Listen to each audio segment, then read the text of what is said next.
نابمشي أنا براستي وكم بخوم قلق تشتيتن وسكار مش ربين ما زمانش دما فرمان وقت نوبر أبوي وكا جينار المال برمالد مرات شون وكذا رافين وبشرا قوتن أمشي شون أمشون وسام لا تبريف أبو وكا زاروك تابيتن هر يكي وكا بس دردي بوخا خلاص كي وكا قلق بالشري روي داري خواكوش تمقهانا چيام وكا ملت خوشوان زنارا دا بردا وقلق تعدا قهاي چه اشتهنا مري چهش نظام مري ولو داري قلق دايكا زاروكت خوات هيلان دا بس او خوا خلاص كن زاروكت هيلان وكا كالاميرو دايكت ما وساچن همو كل چيادا قه اشتهنا مرين قه نقارين بماشن چوكدوان تيشان نقارن يعني بسرچيا بماشن قلق ويچاي دمن وكا وچات هشيبو بس كتا كيشي نكاين وكا يعني خو خلاص كي هتاب سري چا اكسر افداي كد ما تبير بوين نكاين وكا خو خلاص كن يعني طبعا شي تبير بون ونكارين يكي مساعدة كوان هكا كربا يعني وكا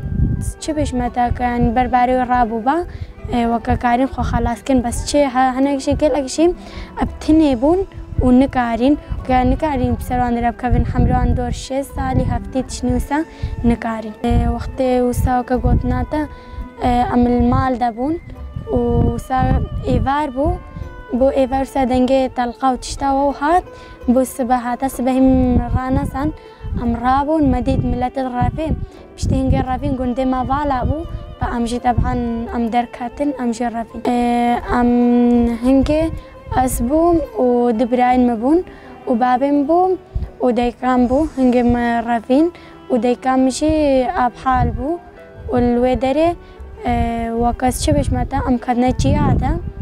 والبشرة وسا هتا هيدي أم 15 روشات جادا من هتا مجي دركاتن داي كام قلق تعدا يديت وداي كام أم مجبور بوك يعني خو خلاصكي وهر برباري خودا چملت بي چمانو كأيزدي دينوان وكا قديمة چاندما ايزديا قديمة چملت بي يعني إيش ايزديا قهري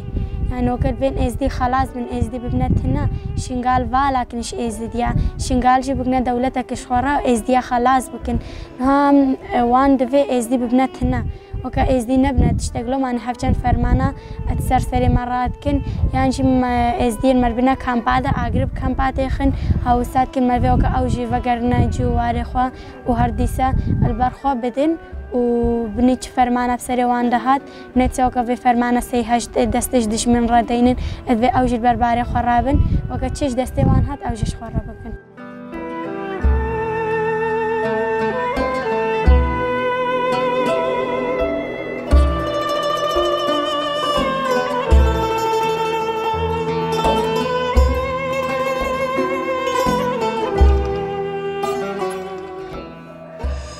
وكان قالك بالشارع الربي همو چه دايك چه زلام چه زارو قالك عشي مبچابي خو هما مديت زارو كده توان كيچك بون دايكان كارين راكن وكد بر تحتا داتانين وبر كبرا داتانين وساد قلتن بس مرحي خو خلاص كنو هوا وساد داتانين هوالا عشي مبچابي خو ديت او زارو راكرن وبرنج هادنا سريچي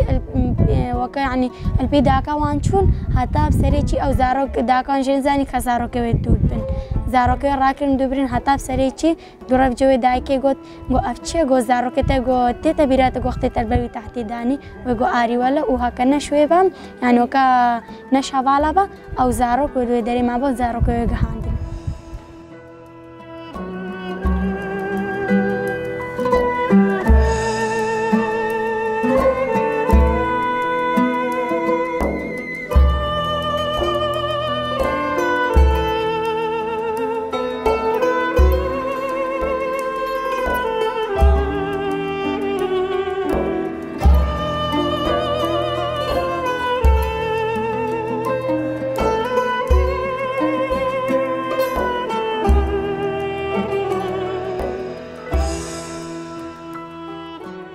آف نبو آکیم بو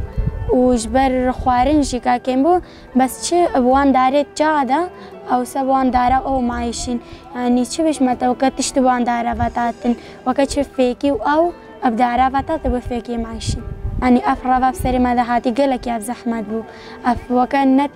ترى فيبو اف يعني ايرشكا قالك يا ماسن بو قالك ازدي تيشون نیویش ازدیا حالا به فرمانی دچو یعنی براستی بری فرمانه شنگال وکا آل سرخوابو وکا تشتی مالو تشتی کتی تیده نبون بشتیم هاتین مالی نری طبعا ناوکا بری بو يعني هفجن فرمان بسري شنغال ده هاتن بعد طبعا ويكافي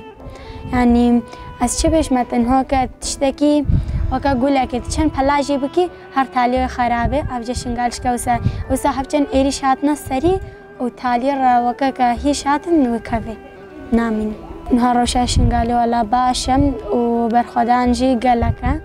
يعني چیز بیش متا از انسانک بخو از وکل برخوادم و چه معلومه و در کامنو بابم چن همو